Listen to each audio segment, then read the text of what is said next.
Ready start 1 2 3. எந்த ஊர்ல தவக்கலை இப்படி போகுது? ஏண்டா ஏண்டா தவக்கலை பேர் போதும் 2 பேர் போயிட்டு இருக்கோம். அப்பா அம்மா யோ யோ ஏண்டா தவக்கலை பேர் போதும் ஆய் போயிட்டான மாதிரி.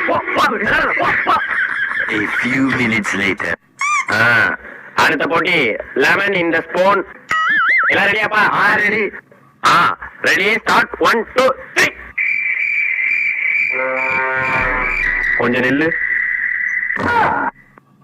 இது உங்க ஊர்ல ஸ்பூனு. ஆமா. உங்க தாத்தா தலையில இருக்க. யோ ஐயோ அவுட்டு. ஏமாத்த ஏமாத்த. ரொம்ப தெனாவட்டா போறானே, சந்தேகமா இருக்க.